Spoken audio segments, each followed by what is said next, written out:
Pemirsa, polisi berhasil membongkar pabrik pembuatan madu palsu di kawasan Kembangan, Jakarta Barat. Meski baru berusia 11 bulan beroperasi, komplotan yang mengedarkan hasil olahannya di wilayah Banten ini mampu meraup keuntungan hingga 8 miliar rupiah. Lantas bagaimana pabrik ini menjalankan bisnis haramnya?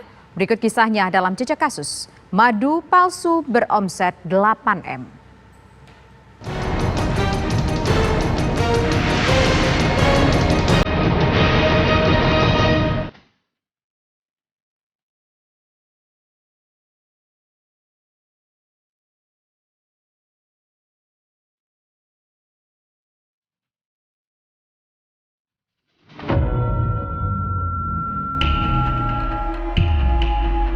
Di rumah sederhana inilah yang berada di wilayah Kembangan, Jakarta Barat merupakan tempat produksi penjualan madu palsu beromset 8 miliar rupiah. Pertanyaannya, bagaimana tersangka dapat meracik dan menjual madu palsu dengan leluasa ke masyarakat? Inilah Jejak Kasus.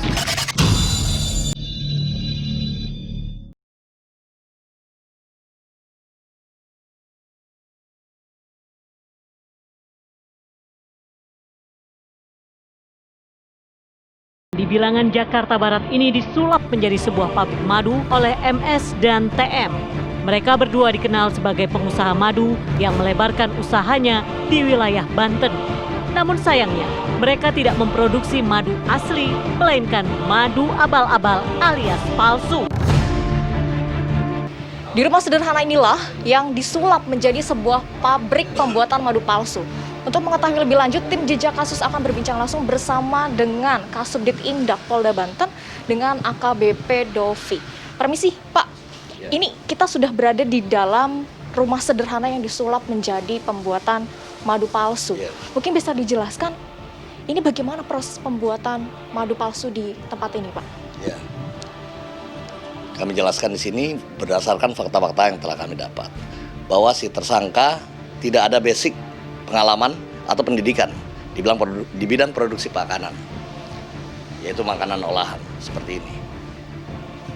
Tersangka sendiri belajar dari internet dan melihat di YouTube, apa sih madu itu?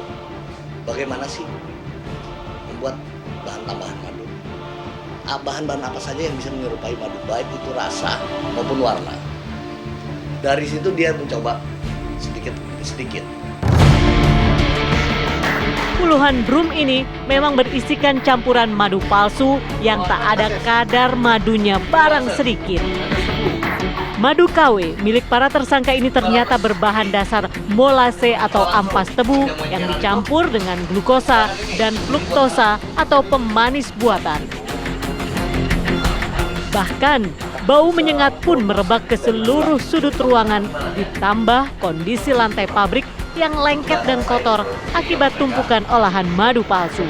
Lagi Pak, sedikit proses awalnya dari awal hingga menjadi madu dari mana ke mana kalau dari dalam ruangan ini, Pak? Pertama, sini tempat dapur, godok ini brutus, ya, godok ini brutus, godok, nyampe panas, ya, brutos, ya, nyampe panas.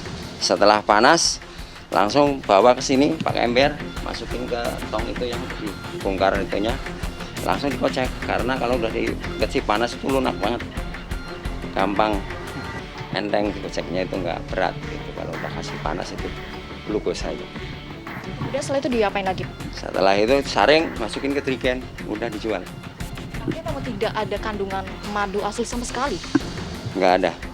Jadi bahan awalnya dikumpulkan dulu, kemudian dimasak terlebih dahulu? Iya, ya, bahan terutama brutus dibawa ke sini, dipanasin. Setelah panas banget, masukin ke glukosa. Masukin glukosa, langsung dikocek. Kasih, kalau tong itu ukurannya 2 gelas kecil buat itunya, tetesnya. Udah dikocek begitu. Setelah selesai luntur halus, baru disaring, masukin ke trigen. Dari pengakuan tersangka MS, mereka memanfaatkan kondisi pandemi COVID-19 sehingga mereka berinisiatif memproduksi madu palsu. Mulanya saya itu Pak, dagang mie ayam. Setelah tempatnya digusur, angglennya bingung cari kerjaan, ya ada motivasi lihat di YouTube. setelah lihat di YouTube ya praktekkan banyak. Tadinya nggak begitu banyak peminat, setelah ada pandemi makin banyak permintaan. Ya, saya juga sempat mau nggak bikin lagi gitu, cuma itu samanya orangnya yang beli, tolong Pak bikin lagi gitu. Jadi akhirnya saya bikin lagi gitu.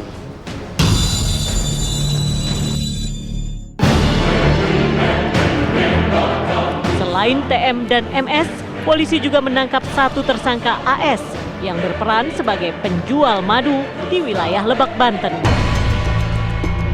Dalam waktu 11 bulan saja, para pelaku berhasil meraup keuntungan hingga 8 miliar rupiah.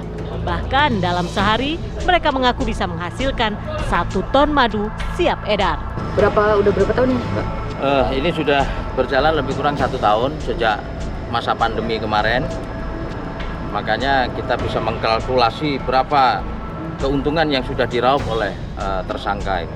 Pak, ini motifnya apa, Pak? Motifnya adalah mencari keuntungan saja. Momen pandemi Momen dengan memanfaatkan momen pandemi. produksinya per hari berapa itu, Pak? Per hari bisa memproduksi 1 ton. Itu semuanya dikirim ke Lebak atau? Nah, jadi mereka jual online, sebagian dijual ke wilayah luar Jakarta, termasuk dijual juga di Lebak atau di Banten.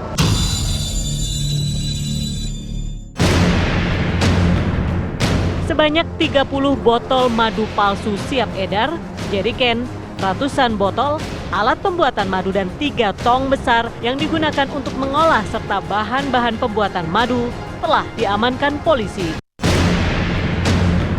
Lantas, bagaimana kita dapat membedakan madu asli atau palsu mengingat madu menjadi salah satu produk yang paling dicari saat pandemi? Untuk membedakan madu asli atau palsu secara kasat mata, kalau kita lihat fisik atau dari baunya atau dari warnanya, ini tidaklah mudah. Itu pertama, melakukan aktivitas enzim diastase. Ini tidak kurang dari 3 DN untuk madu budidaya dan tidak kurang dari 1 DN untuk madu hutan dan madu lebah tanpa sengat. Yang kedua adalah juga melakukan pengecekan terhadap kadar HMF atau hidroksi metil furfural. Ini tidak boleh lebih dari 50 mg per kilogram madu. Jadi madu palsu yang mengandung tinggi gula itu kalau kita konsumsi secara berlebihan karena isinya sebagian besar adalah gula, tentu saja resiko kita untuk menjadi kegemukan menjadi meningkat. Para tersangka kini dikenakan pasal dalam Undang-Undang 18 tahun 2012 tentang pangan dengan ancaman 2 tahun penjara, denda 4 miliar rupiah.